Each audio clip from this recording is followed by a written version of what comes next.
What's up, nerds? Steve, Tactical Trading. Just wanted to do a quick April recap. I know we're halfway through May now, but we have been slammed. Things are going really well. And as usual, I am going to present a lot of data that a lot of other people probably would feel uncomfortable sharing.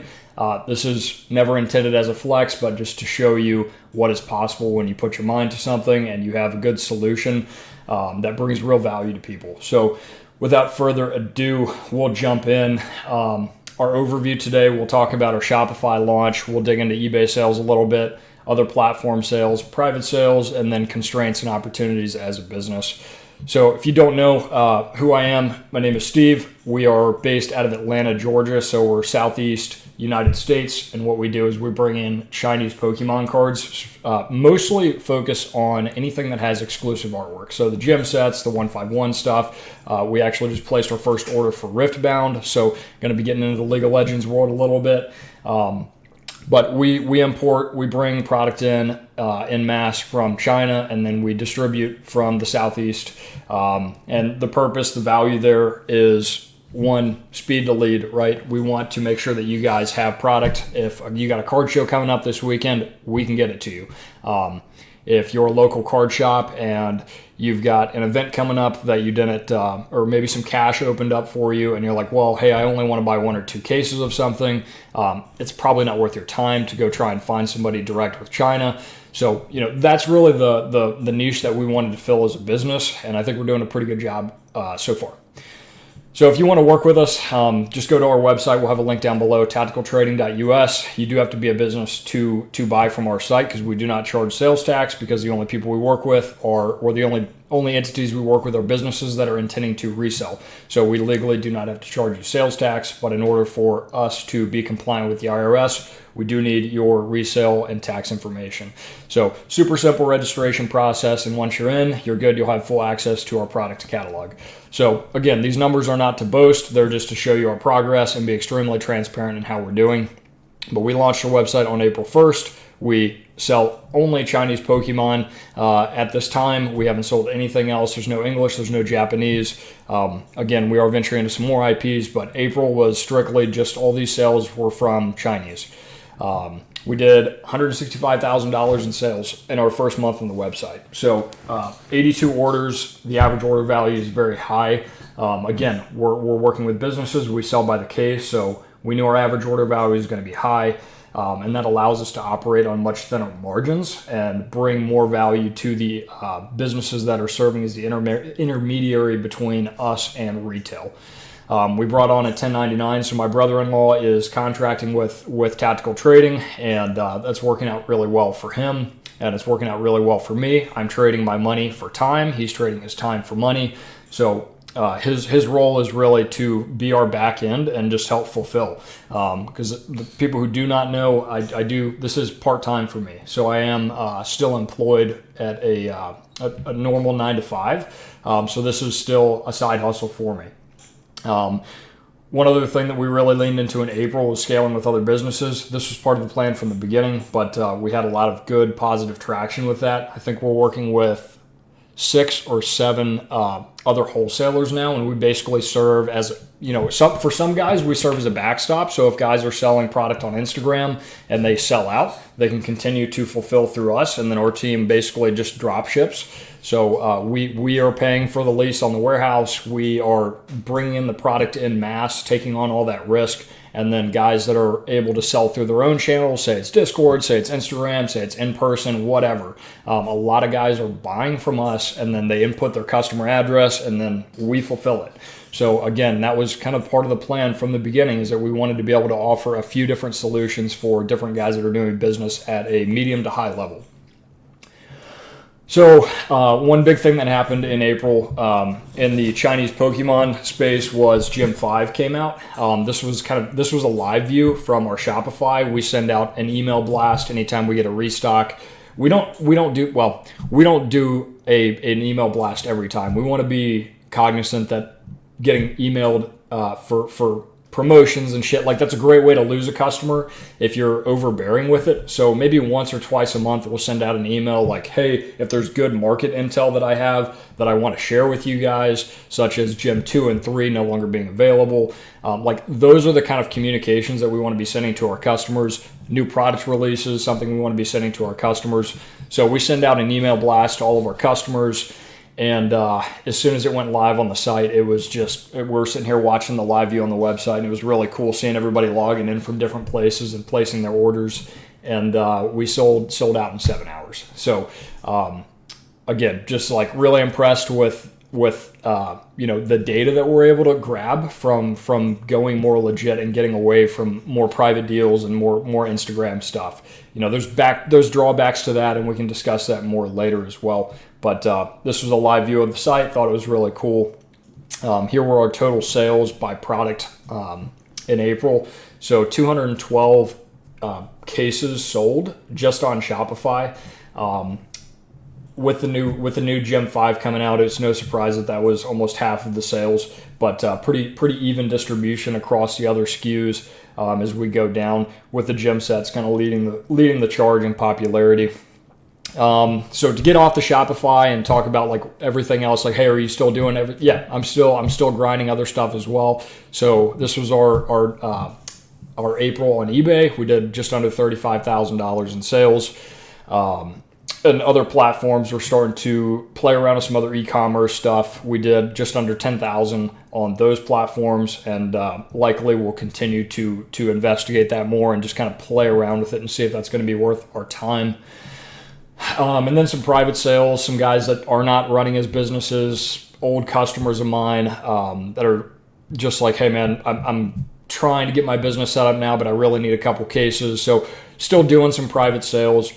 Most of that's through Instagram or Discord servers. I did go to a local card show and had I took some product with me and was really just doing more like business development stuff there. I was like, hey man, I'm just going to take a case of product in and I'm just going to hand it out to vendors and on every pack slap a QR code on it and just invite these guys to our website.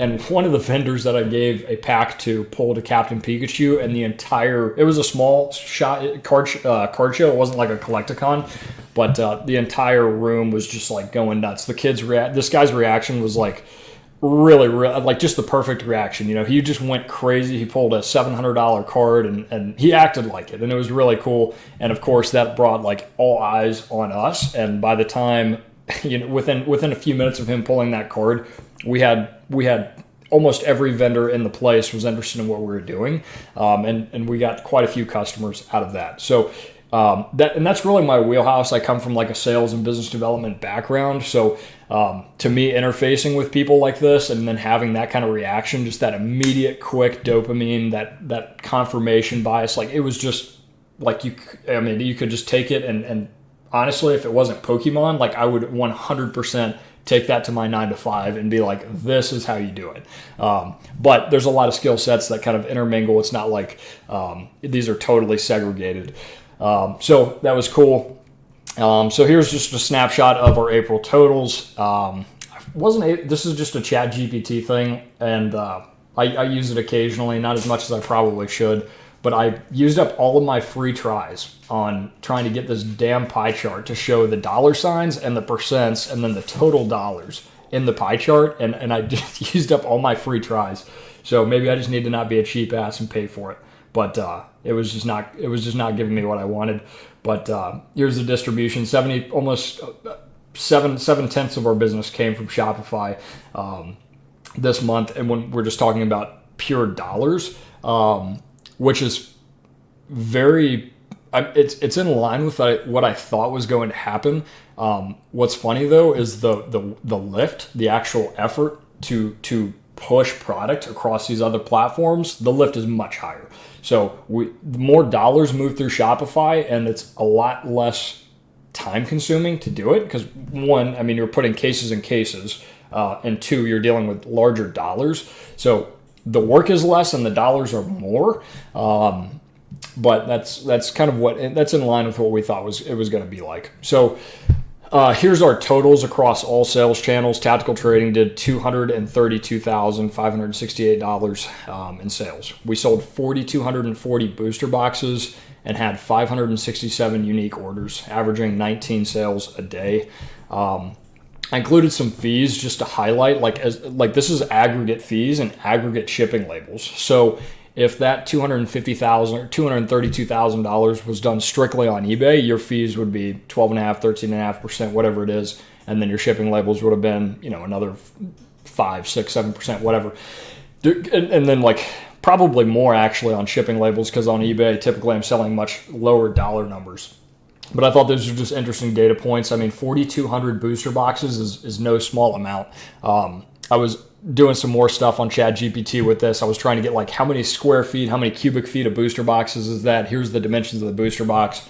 And it was 1,650 square feet of booster boxes that we sold, which I thought was fascinating because my house is 1,644 square feet. So I could floor my house in the amount of booster boxes that we sold last month. Thought that was pretty cool.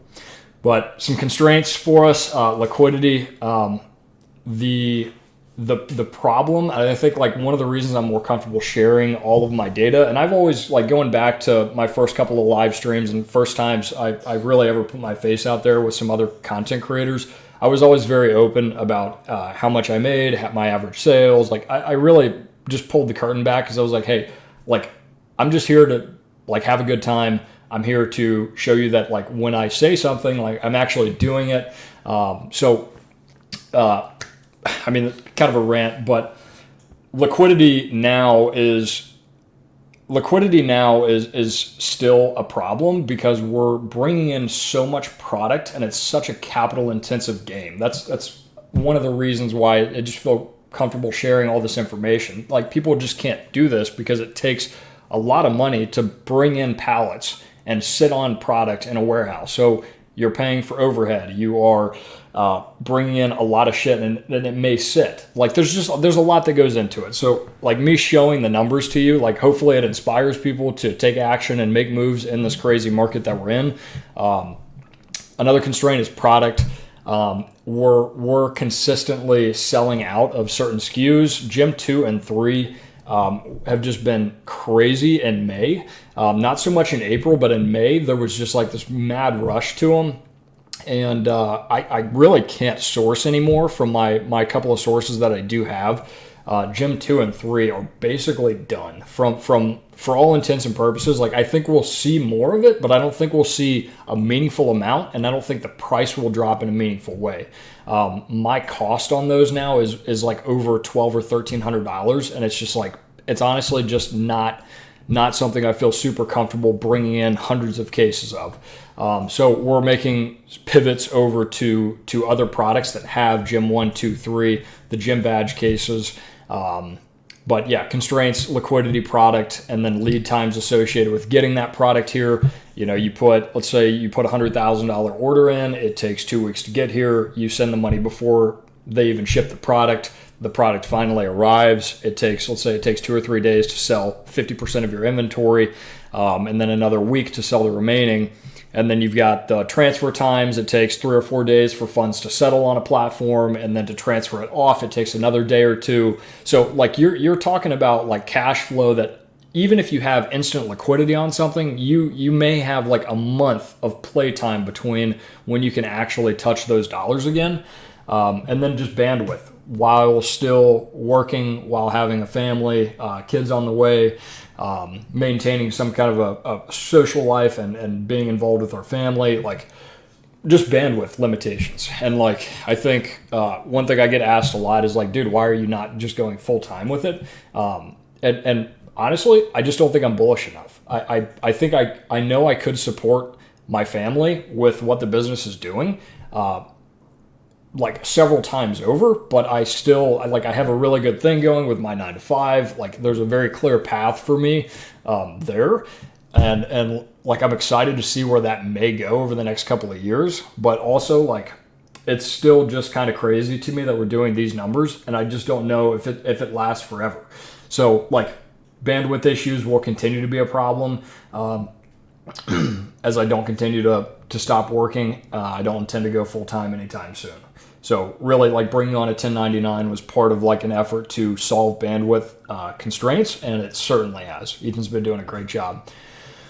Opportunities for us, business development. I mean, I think this is really where, like, this is my wheelhouse. This is where I come from. This is what gets me going. But just continuing to partner with more businesses, serving as a drop shipper for hustlers. Like, what we really are doing is we're building out the infrastructure to support the hustle culture around Pokemon. So the guys that are slinging stuff on Instagram, the guys that are running card shows, ripping ships, like, we just want to be able to serve more people like that and make their sourcing very easy. One thing I do want to do more of in 2026 is get on the road. I just want to kick it like old school sales, like face to face. I want to go to card shops with product in hand and just be like, hey man, here's a free booster box, crack it open, check it out. Like, I still think the market penetration on Chinese is relatively low. I don't think most people are stocking Chinese Pokemon. And like, just a quick, like me sell you on it, like, very quickly, exclusive artwork. Like, I don't think there really is anything else that needs to be said. The print quality is great. If you're pulling hits, which the hit rates in most Chinese sets are pretty strong, the print quality is also very good. From what I've seen, it's typically about 80% gem rates. So, like, from just like a dollars perspective, we are selling a cash flow and business solution to other businesses, whether they're masquerading themselves, whether they're selling locally, whether they run a brick and mortar. Like, I think there's just huge opportunity in Chinese, and people are still sleeping on it. So I want to get on the road personally. I would love to just get out there and interface more with card shops. I'll have some paternity leave coming up. I may use some of that for that. Another thing we want to do, I mentioned earlier in the video, we're going to bring on some Riftbound. We want to see how that does. But we'll continue to increase our SKUs where it makes sense. I don't really know what the appetite is, but we have other sales channels. We can push things if they don't move on Shopify. So not super concerned about that. And we'll test things in pretty small increments until we know that we have a loyal customer base that is going to continuously need that from us. Another opportunity, part of me making this video, digital footprint expansion. Like, I just need to interface more with customers. I just need to continue to put ourselves out there, put the brand out there, let people know who we are. A huge piece of business is relationships and just making sure that you like who you work with, right? Make sure you trust them, make sure they're good people, they have values that are aligned with yours. Like, that's a huge piece of it. So most of my content will probably continue to be this kind of format where it just gives people an opportunity to learn who they're working with. Platform expansion. So that'll be more like other e-commerce platforms, not like us building more websites, but just using other platforms like eBay and just continuing to leverage other platforms. We've got some more ideas there. We'll probably dig into it maybe in the next month's update. It might take us 90 days to really flesh that out, but we've got some ideas there too. And then marketing. I think YouTube is obviously a huge piece of marketing. I do a little bit of marketing on Instagram right now when I make a post around like a Gen 5 sale or something like that. But I think there's going to be a time pretty soon where dollars are just being spent every day on marketing, whether it's Google, SEO, AdSense, Meta.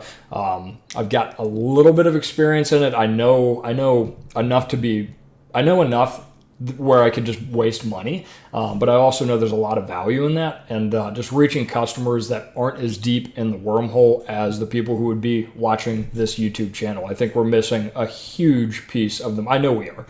One by just not working with people who are not businesses. Like, that limits us massively, and then basically, if you don't know me from the last couple of years in my just interactions with some other guys in the hobby, then like, you're probably not working with me. So like, there's a lot of runway here. This is just our first month. May is looking to be on pace to beat April. So I think that's about everything I wanted to go through. Yeah, that's the end of the slideshow. That was all the data I wanted to get across today, but appreciate you guys and look forward to seeing y'all soon. All right.